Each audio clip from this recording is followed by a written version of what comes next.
Bienvenue, vous êtes sur la chaîne de Viewers et on a l'immense plaisir de vous présenter Bruno Choël, qui est un doubleur de cinéma que vous connaissez forcément, qui a fait la voix de Jack Sparrow, donc de Johnny Depp et de Ewan McGregor, Obi-Wan, et plein d'autres, et qui est aussi dans l'univers du jeu de vidéo.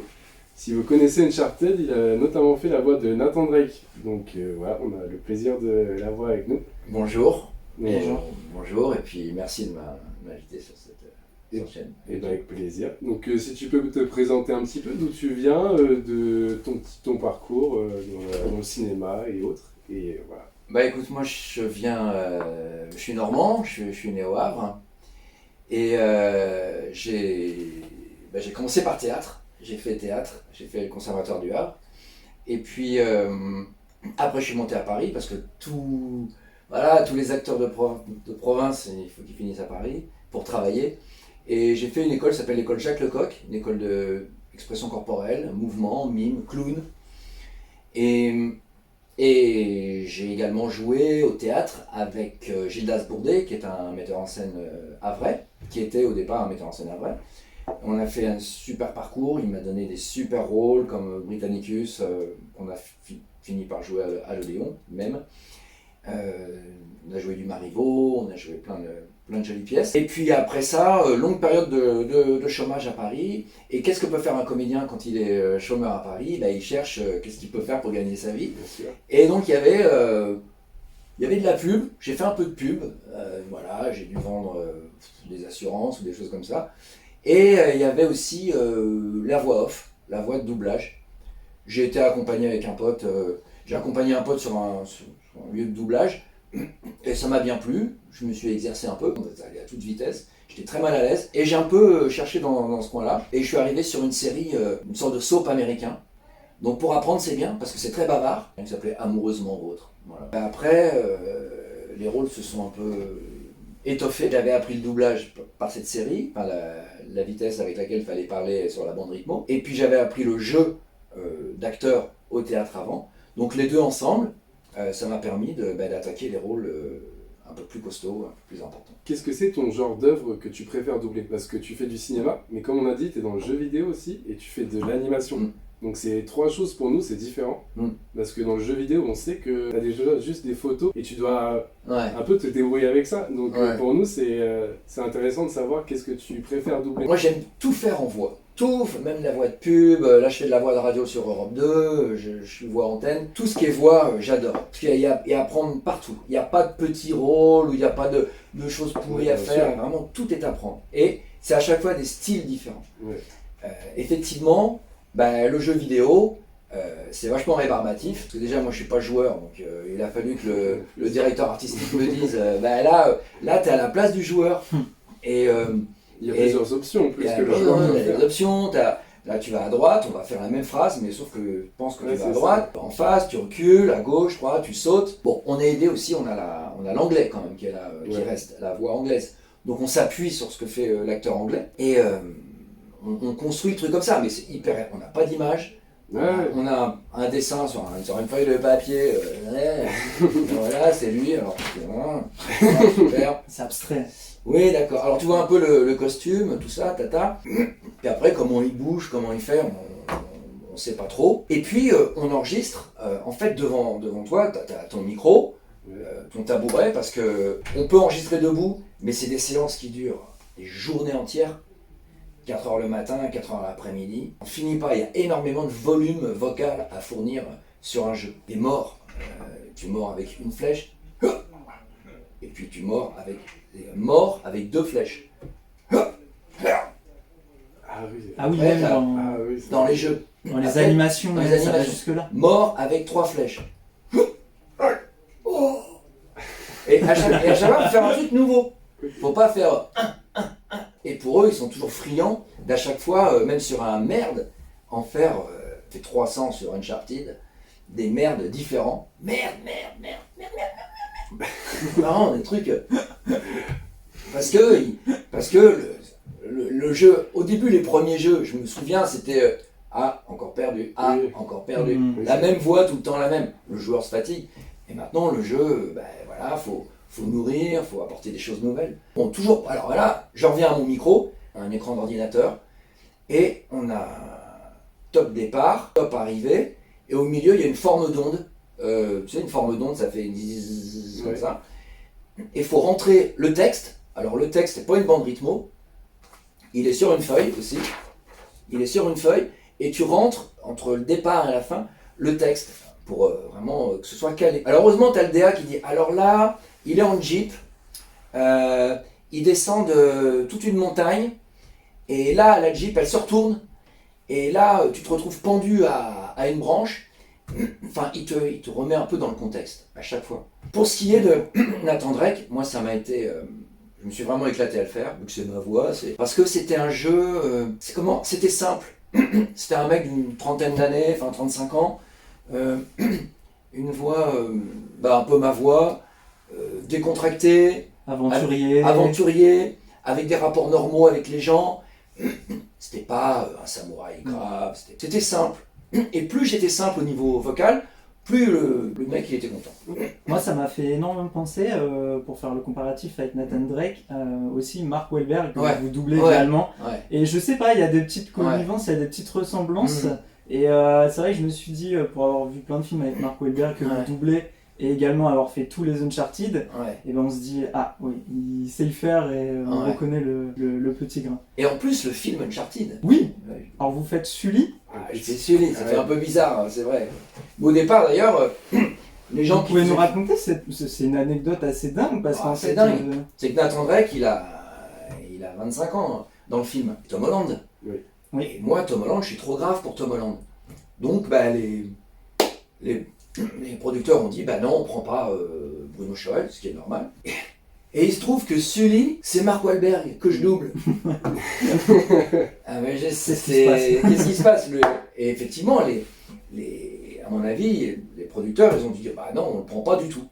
Parce qu'il va y avoir trop de confusion dans le mec qui va regarder Uncharted, c'est Sully qui fait... Voilà, trop de confusion, donc ils ont fait une bande-annonce du film sans moi. La première bande-annonce, il n'y a pas ma voix. Hey gamin, un peu jeune pour faire des cocktails. Un peu vieux pour sortir si tard, non? Ok, la bande-annonce officielle... Ouais, c'était quelqu'un d'autre, un autre acteur. Du coup, acteur. c'est pas un clin d'œil fait exprès, parce que nous, quand on regarde Uncharted, on se dit « Ah, ils ont mis la voix de Bruno pour nous faire un clin d'œil aux jeux vidéo, pour nous rappeler Voilà, comme quoi tout peut être récupéré. Voilà, et nous, en tant que spectateurs, c'est un peu ça, on se dit, ils ont fait exprès pour nous faire un petit caméo de toi, en fait, de ta voix originelle. Ah, c'est sympa d'avoir pensé ça. Et en fait, sur Sully, je l'ai pas joué comme Nathan Drake, j'ai joué comme Sully. Et du coup, je me suis dit, je vais être le cul entre deux chaises, je vais faire Nathan Drake, on va me reconnaître, c'est galère. Et en fait, comme j'étais sur Sully, autre personnage, autre ambiance, autre acteur, ça fait marrant, ça fait autre acteur. Je suis là. Donc j'ai pas eu de soucis. C'était autre chose. C'était Sully. Dans la série Kenobi, qui est sortie avec Obi-Wan, c'était quoi ta réaction de savoir que tu vas redoubler Obi-Wan? C'était vraiment 10 ans après. Enfin, c'est plus que ça. Et parce que la voix a peut-être changé aussi. Enfin, c'est des choses aussi qui rentrent en jeu, quoi. Mais comme lui a changé aussi, il a pris un peu de bouteille aussi, forcément. C'est ça. Je retrouvais en fait un copain de travail. 20 ans après, même acteur, même rôle. Ma voix s'est un peu aggravée avec l'âge. Lui, la sienne aussi. C'était plutôt agréable de retrouver ce mec, de retrouver ce personnage. Ouais, c'était du plaisir. Ouais, vraiment, vraiment. C'était pas compliqué, c'était simple, c'était une évidence. Ouais, vous êtes retrouvés. Ouais, voilà. Qui se retrouvent. On se retrouve, on se retrouve. Ouais. Ok. Tu parles de ta voix, justement, est-ce que tu as une routine médicale pour entretenir du coup ta voix ou pas du tout? Non. Tu laisses les choses aller comme ça? J'ai justement de la chance, ma voix a toujours bien tenu. Elle a dû se casser plusieurs fois dans des rôles criés, notamment sur les jeux. Les jeux de guerre, Warcraft, la voix pétée. Quand tu cries toute la journée grenade, médic, couchez-vous, tu te pètes la voix. Et puis sur Transformers avec Mark Wahlberg, quand il parlait aux robots là, en hurlant, parce qu'ils mesurent en fait 4-5 étages. Ouais. Et toi t'es humain, et tu les regardes comme ça. Et quand tu t'adresses à eux et que tu les engueules, faut qu'il entende, quoi. Ouais. Et là, la voix, elle en prend un coup. Mais du coup, jamais de pépin au niveau de... Non, au bout d'une semaine, ta voix, elle revient. Ok. D'accord. Non, j'ai pas eu de soucis. J'ai pas non plus travaillé spécialement ma voix, heureusement. C'est assez costaud. Ouais. Sauf aujourd'hui, j'ai un peu un grain, là. Bon, c'est pas grave. D'accord, d'où la tisane. Ouais. on est parti sur une tisane. Ça chauffe. Et quand te présente les scripts, par exemple pour Pirates des Caraïbes, est-ce que tu t'attends à un tel succès quand tu vois les... Je sais pas comment ça se passe. Quand Non. tu vois la bande, est-ce que tu t'attends à ce que le film... Ça va cartonner ou et qu'on te reconnaisse pour ça, en fait.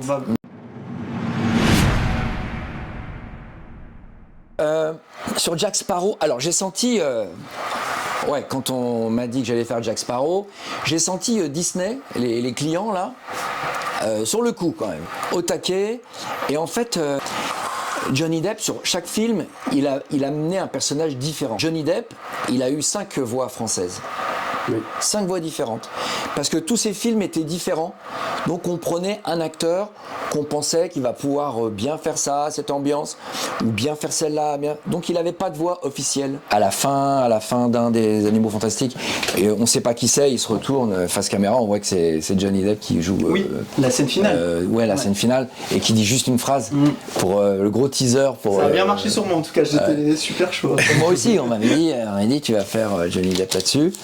J'étais tout content, et puis c'était juste une phrase, quoi. Et là pareil, c'est le gros secret, fallait surtout pas raconter. Tu as des clauses du coup, des NDA comme ils appellent ça? Des clauses de confidentialité. Elles sont, c'est de pire en pire. D'accord. Ils ont tellement peur du piratage, en particulier sur les Animaux Fantastiques, quand le visage de Johnny Depp qu'on aperçoit à la fin, c'est un gros secret. Tellement secret que dans les studios de doublage, c'est pas écrit les Animaux Fantastiques Studio 3. Ok. C'est écrit, il y a un autre nom. Ouais, et les clauses de confidentialité, c'est épais comme ça. Et vraiment, les acteurs s'y plient. C'est un contrat que tu signes, tu vas pas parler du film qui vient, quoi. D'accord. Je me souviens sur Interstellar, que j'ai doublé Matthew McConaughey, Nolan, il avait aucune envie. Le film qu'il avait fait avant avait été spoilé par un mec dans la salle avec son portable. Qui avait filmé, qui avait mis ça sur les réseaux. Et donc Nolan, il était furieux. Ouais. Interstellar, il a mis 7 ans pour le faire. Et il a dit, c'est 7 ans de travail que je veux pas qu'un imbécile prenne facilement et balance ça sur les réseaux. Dedans, il y a plein de surprises. Il y avait Matt Damon qui était dedans, qui n'était pas au générique. C'était vraiment la surprise que cet acteur allait jouer dedans. C'était tenu secret. Même les combinaisons spatiales, tout ça, elles étaient un peu sales. Les univers, tout ça, il voulait pas. Et il a raison. Le mec, il bosse 7 ans sur son film et t'as un petit qui veut... ah non, attends, il y a une sortie mondiale, attends-la, quoi. Ça doit être... Faut que tout le monde là. Et donc Nolan a vraiment fait gaffe pour la sortie d'Interstellar.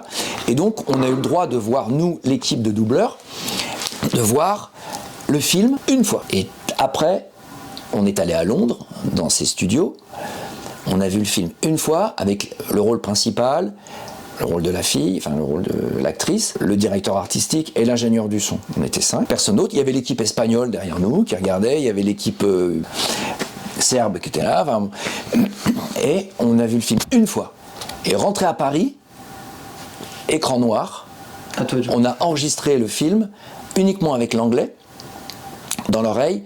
Et ce qu'ils font beaucoup, les bouches détourées. Okay. Donc on avait juste les bouches pour la synchro. La synchro labiale, du coup. La synchro labiale. On n'avait pas les yeux, on n'avait rien. L'écran de cinéma était noir. Et pour doubler, on nous a dit, regardez bien le film une fois, parce que vous ne le verrez pas 2 fois. Et vous allez travailler uniquement sur la bande son. Est-ce que du coup là tu t'es senti un peu en difficulté malgré ton expérience, ou t'as su t'adapter quand même? J'ai su m'adapter, et heureusement. Mon petit secret à moi, c'est que j'avais la musique d'Hans Zimmer.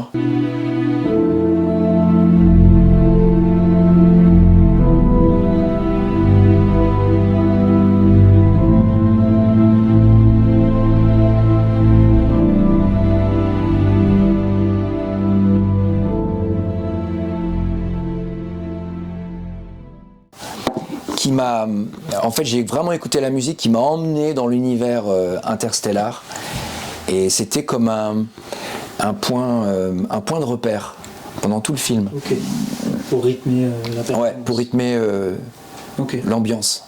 On a pu voir que tu as une filmographie pléthorique, on va dire. Ouais.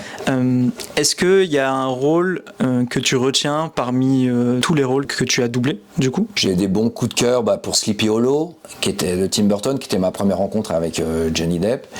Et puis pour Moulin Rouge, que j'ai beaucoup aimé le film et tout ce qu'a fait McGregor dessus, ça m'a transporté. Donc est-ce que tu as pu rencontrer un ou peut-être plusieurs acteurs dans la vie réelle ? C'est toujours difficile parce qu'on les voit pas beaucoup. J'ai rencontré Matthew McConaughey quand il est venu faire l'avant-première à Paris d'Interstellar au Grand Rex. J'ai eu la chance. Surprise! La responsable m'a dit Bruno, il y a peut-être une petite surprise pour toi aujourd'hui. Alors j'étais bon, super. Et elle me met dans le carré VIP du Grand Rex. Okay. Je dis voilà, la surprise est merci, sympa. Et puis sauf qu'à la fin, il y a Matthew McConaughey qui monte sur scène, qui dit un truc au micro, et elle me fait comment tu vas parler avec cet acteur-là qui est, je me souviens, tu le regardes comme ça parce qu'il est très grand et Your French Voice, Bruno Choel, et là t'es un peu transporté quoi. C'est un peu le personnage qui sort de l'écran quoi et qui vient de dire bonjour. C'est assez agréable. Ouais, c'est vraiment agréable. Et ils sont tous. Alors je me disais au début sa voix française, lui qui est une grande star, qu'est-ce que ça peut faire ? Mais ils sont hyper contents de rencontrer leur voix. Et ils te respectent pour ça. Mais grave, mais impressionnant. Ils ont tout d'un coup le regard, parce que je voyais, ils faisaient ces interviews, il y avait 4 caméras, il y avait TF1, la 2, la 3, il y avait des petites croix au sol, comme ça, au scotch, et ils se posaient, ils faisaient « Hi, my name is Matthew McConaughey ». Tac, il a fait les 5 caméras en disant « Ah, j'aime beaucoup Paris, la France, vive la France, le bon vin ». Il fait son truc. Ouais. Mais il faisait ça, et quand tout au bout, la 5e caméra, c'était moi qui attendais. Et il me dit Your French Voice, Bruno Choel, il a fait il était un regard de. T'as le regard du comédien qui est content de rencontrer un autre comédien, quoi. Voilà. Et c'est Johnny Depp aussi qui t'a fait ça une fois, qui t'avait fait un câlin aussi en ayant vu ta voix française. Ouais. Je l'ai rencontré à Deauville au festival du film. C'est ça, ouais. Ok. Ça avait été sympa et pareil, très très très très gentil, quoi. Ouais, respectueux, vraiment, très content de ton travail, tout ça.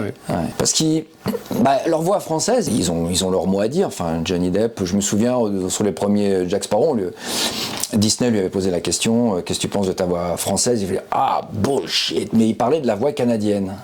La voix québécoise. C'est vrai qu'on n'y pense pas. Et puis on lui dit ta voix française de France. Elle me dit non, ça c'est bien. Ça fait plaisir. Ouais, j'étais assez content. Ouais, j'étais content. Un bon retour. Parler un peu de l'actualité, on en parlait en off juste avant. On sait qu'il y a l'avènement de l'intelligence artificielle maintenant dans notre société. Comment toi, en tant que doubleur, tu vis la chose et est-ce que ça t'effraie entre guillemets? Je vais être complètement égoïste. Moi, j'arrive à un âge où ça y est, je vais arrêter un peu de doubler. Okay. Non, pas arrêter de doubler, bien sûr que non, mais j'arrive un petit peu en fin de carrière. Pour les jeunes qui débutent, c'est une vraie inquiétude chez les comédiens. Parce que, au début, c'était un peu tâtonnant, mais plus ça va, plus les mois passent et plus ils deviennent hyper performants, quoi. Alors moi, en tant que professionnel, quand j'entends l'IA, on l'entend, le grain n'est pas tout à fait le même, les ruptures les intonations sont différentes, mais je trouve ça un petit peu... On sent le truc fabriqué, quoi. On sent le fake. Mais les jeunes comédiens sont assez inquiets, ils en parlent beaucoup. J'en ai parlé à des patrons de boîtes de doublage qui eux sont pas, ils me disent non, il y aura toujours les gros films, les gros blockbusters, l'IA est pas près d'arriver jusque là. Peut-être pour les produits entre parenthèses bas de gamme, telenovelas brésiliennes, peut-être ces trucs là. Pour gagner du temps, de l'argent. Surtout de l'argent. Merci. Un grand merci en tout cas. Merci de nous avoir accordé ce temps. Et puis, en tout cas, le doublage, vraiment, moi on me questionne là-dessus, je peux rester jusqu'à demain, quoi.